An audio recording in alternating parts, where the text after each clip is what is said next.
It is National School Choice Week, a time to make parents aware of all the options they have when it comes to picking the best school for their child. But what are those options in Texas? We break it all down in this KSAT Explains, and how some lawmakers are trying to use tax dollars to make changes to those choices.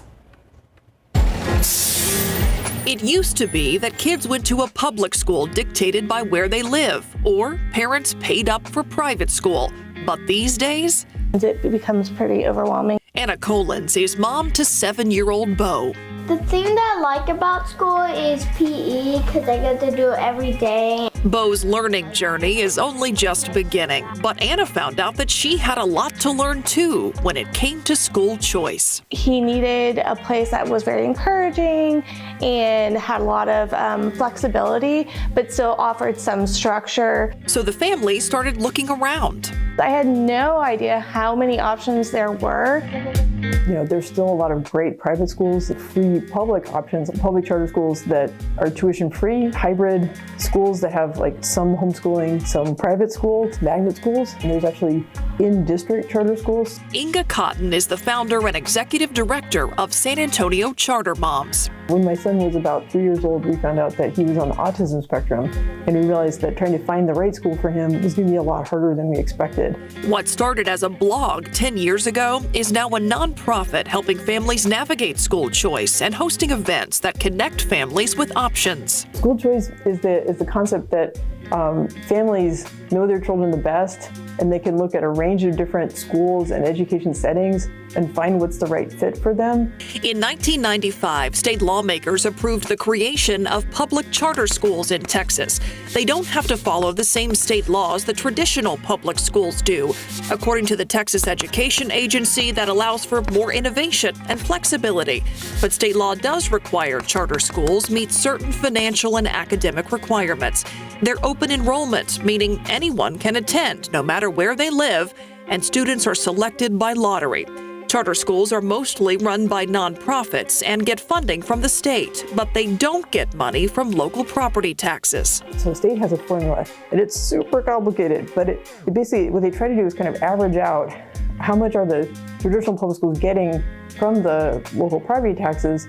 The state averages that out and then comes up with a formula to kind of send that money to the charter schools from the state, not from the local property owners, to try to balance it out. So there's free public school choice options in Texas, but private?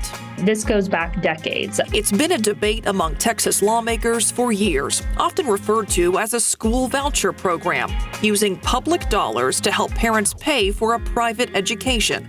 And this legislative session, lawmakers are back at it, faced with new proposals like Senate Bill 176. It would create an education savings account program that would allow parents who opt their child out of public schools to get that money to then spend on private school tuition or online schooling or even private tutors.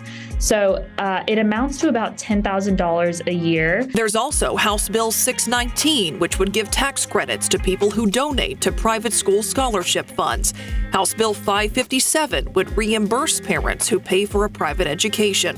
The last time we saw a huge school voucher bill was in 2017 in Texas, and that bill did pass out of the Senate, but was killed in the House by actually House Republicans. The biggest opposition to private school choice options in Texas is often rural representatives.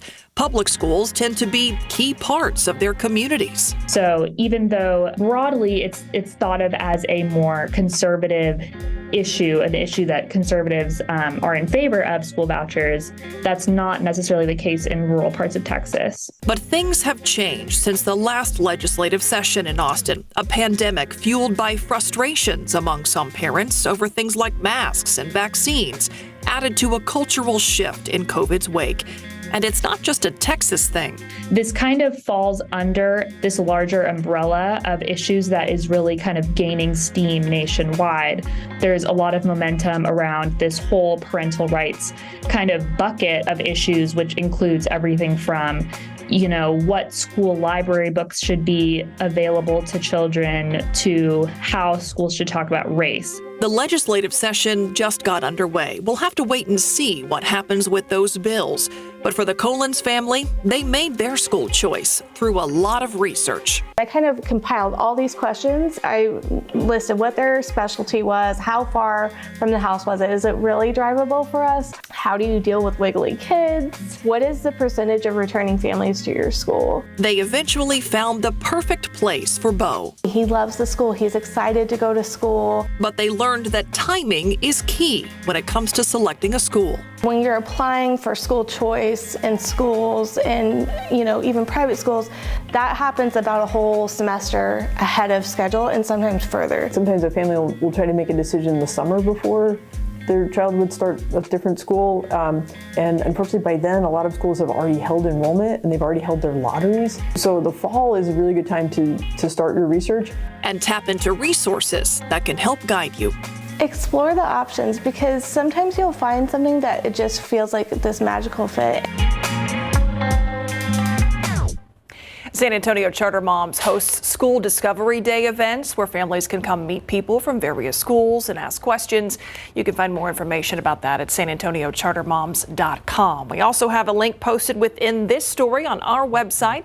Scan this QR code to get there. That's where you can check out any of our KSAT Explains coverage. We'll be right back.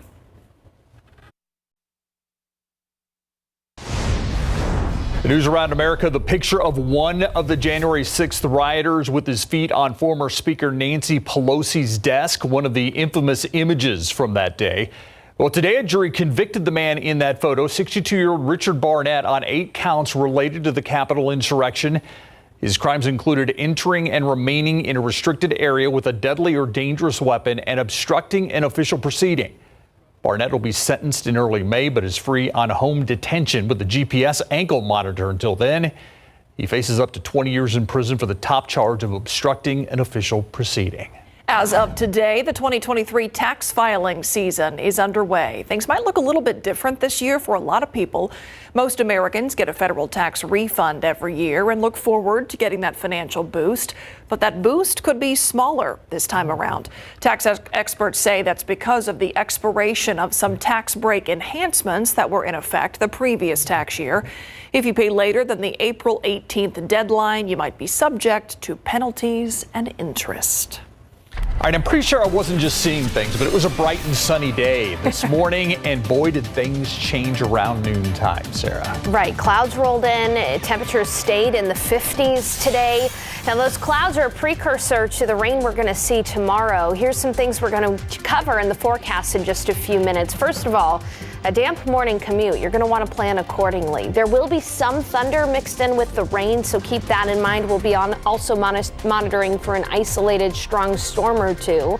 But here's some good news. 1/2 inch to 1 inch of rain, that's likely tomorrow for many of us. It will be turning windy in the afternoon tomorrow. How windy will it get? I'll have those answers for you in a detailed rain timeline coming up.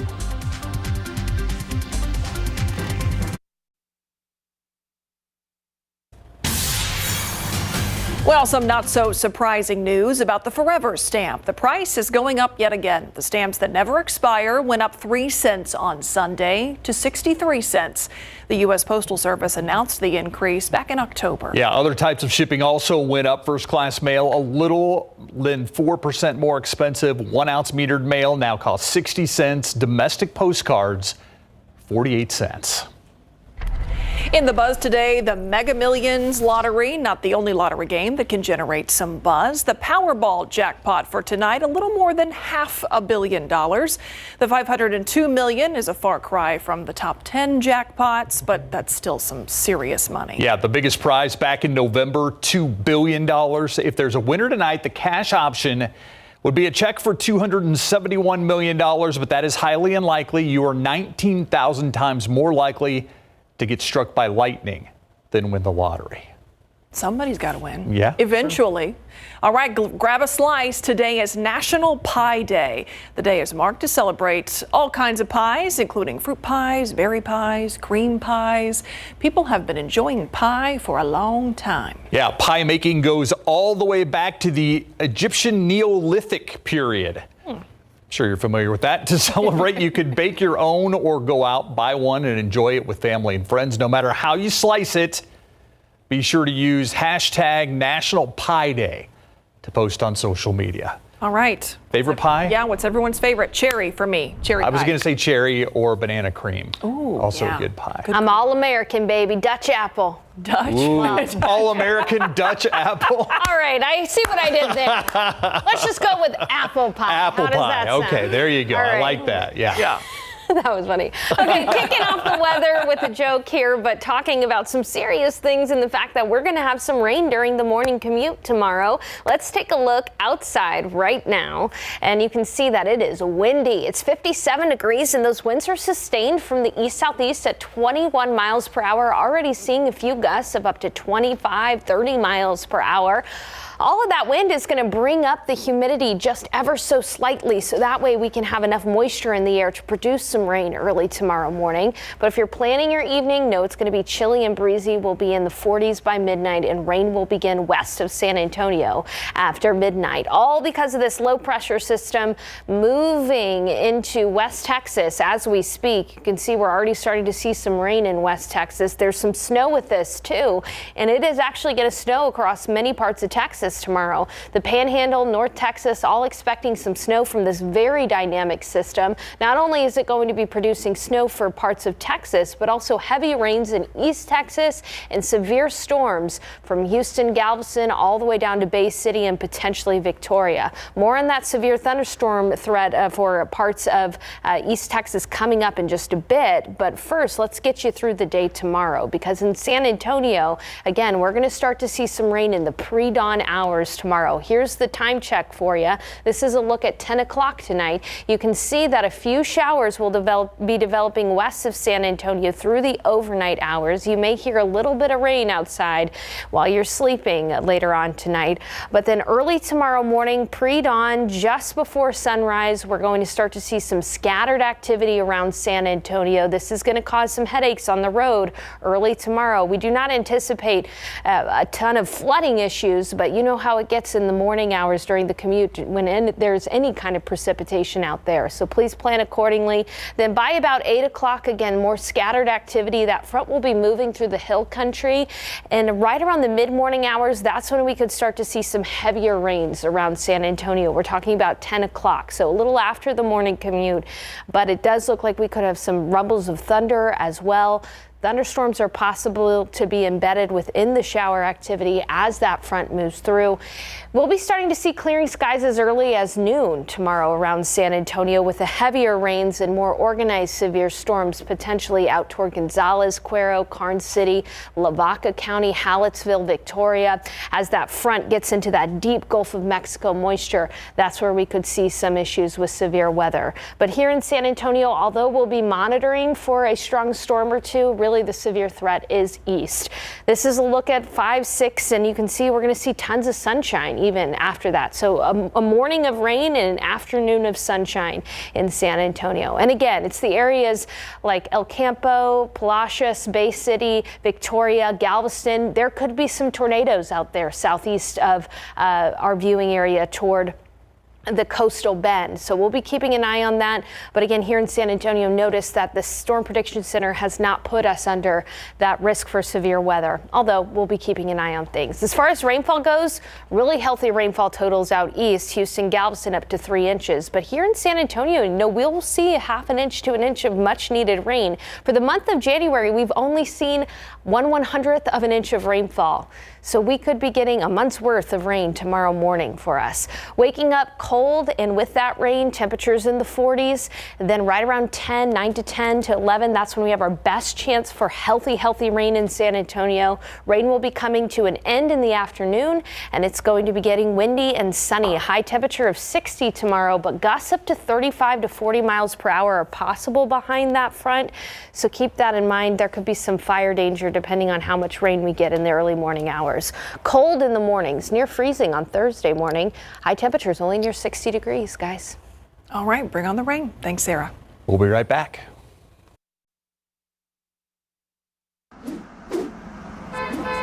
Well, the road work continues in and around the Alamo City, so we know that there will be some slowdowns to expect, but there's also places that you may want to avoid. So let's go ahead and talk about what's taking place here along 35 over on the northeast side of San Antonio, one of the busiest corridors around. So road work will definitely cause some slowdowns out there. It's been current, and part of it should wrap up on Sunday, February 5th. Remember, this is long term, and we will see the work take place pretty much 24/7. This is likely part of the Northeast Expansion Project. So what we will see out there is a left lane closure along the I-35 southbound frontage road between Pat Booker Road and Topperwine Road. Now let's take another jump over here while we're on the northeast side to Loop 1604, where bridge and barrier work will take place. Now this will start on Friday, January 27th, and will wrap up on Monday, January 30th. So this is a weekend closure. It takes place at 9 in the evening and should wrap hopefully at 5 in the morning. What we'll see out there are left lane closures on Loop 1604 westbound main lanes from Gateway Boulevard to Union Pacific Railroad.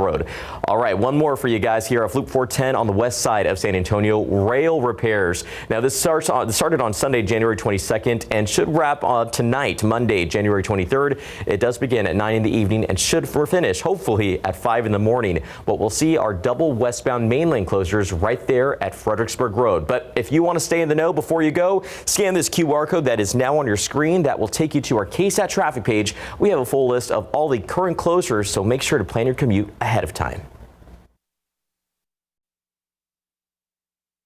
It'll be rainy during the morning commute tomorrow, with the best coverage of rain coming between about 9 o'clock and 11 o'clock in the morning. We'll have a few storms, but then skies will clear in the afternoon. High temperature right around 60. It's going to be very windy tomorrow, with west gusts up to about 35 to 40 miles per hour. About half an inch to an inch of rain is a good bet around San Antonio. We'll be waking up to cold mornings for the remainder of the week, with highs only near 60 degrees. We'll be looking at a small chance for rain on Saturday, but again, best rain chance tomorrow morning, guys. Stormy morning ahead. Thanks, The Sarah. rain, yeah. And thank you for watching. See you on the Night Beat at 10.